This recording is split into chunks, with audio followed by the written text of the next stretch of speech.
da palavra de Deus, que ela venha germinar, crescer e produzir frutos permanentes.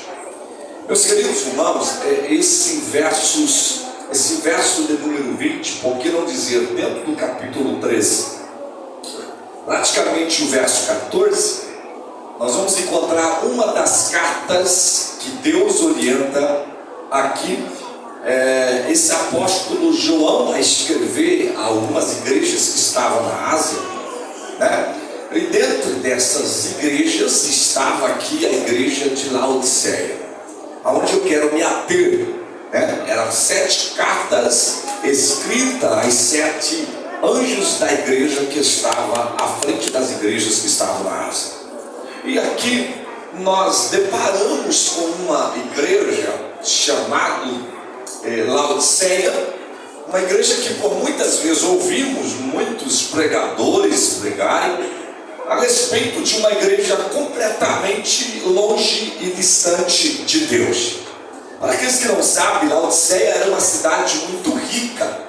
Laodiceia produzia uma lã escura, muito cara.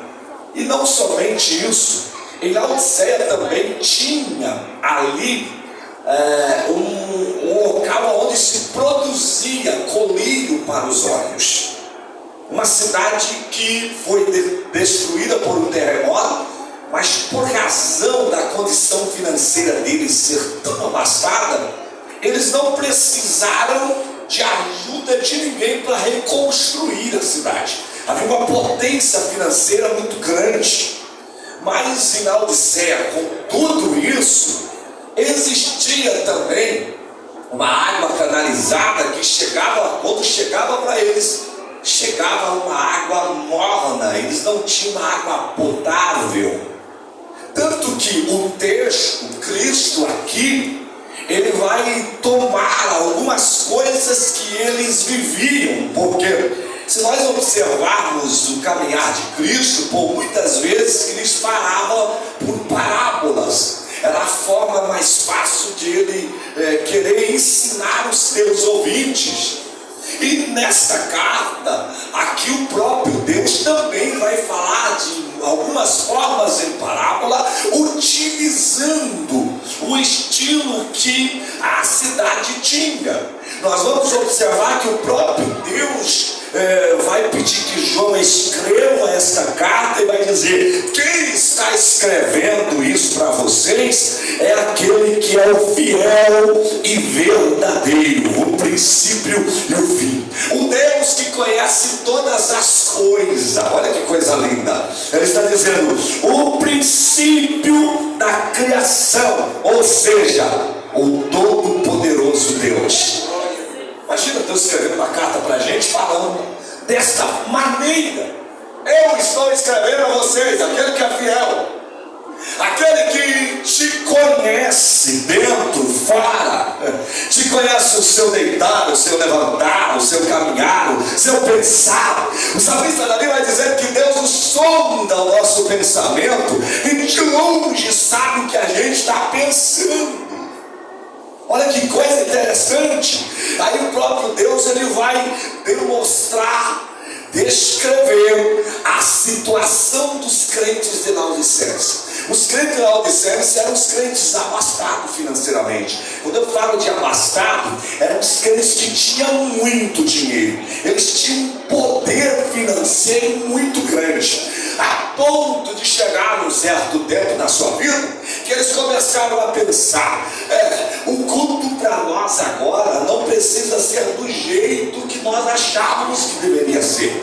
Nós podemos fazer diferente. E foi trazendo a luxúria, a soberba, foi crescendo o egocêntrico, e com isso foi só afastando Deus da igreja, foi afastando Deus do culto, foi afastando Deus aquilo que era espiritual já não era mais espiritual. Aquilo que trazia a essência de Deus já não estava mais no ambiente. E o Todo-Poderoso Deus vai dizer assim: ei, quando eu olho vocês vir ao culto e vocês estão dizendo que vocês estão vindo para oferecer o culto para mim, parece as águas de Laodiceia, da ânsia de vômito, porque todas as pessoas que tomaram da água começaram a passar mal. Aí o Deus Todo-Poderoso está dizendo assim: todas as vezes que vocês se reúnem dizendo que vocês estão vindo para me adorar, eu sinto ânsia de vômito em ver a situação que vocês estão vivendo. Eu sinto tristeza em ver a situação que vocês estão vivendo. Mas eu tenho um conselho bom para vocês. O conselho que eu tenho é que eu não preciso do que vocês têm, porque eu aconselho que vocês comprem de mim ouro provado no fogo, para vocês comprar vestimentas brancas para tampar as vossas nudez. O próprio Deus estava querendo dizer: eu quero que vocês estejam vestidos com as vestimentas que eu tenho para vocês. Em outras palavras, Deus estava dizendo: eu quero cuidar de vocês. Em outras palavras, o próprio Deus estava querendo dizer: eu quero ser o centro no meio de vocês. Em outras palavras, Deus estava dizendo: eu quero cultuar com vocês. Aleluia. Eu quero que vocês entendam que a minha presença precisa estar no meio de vocês.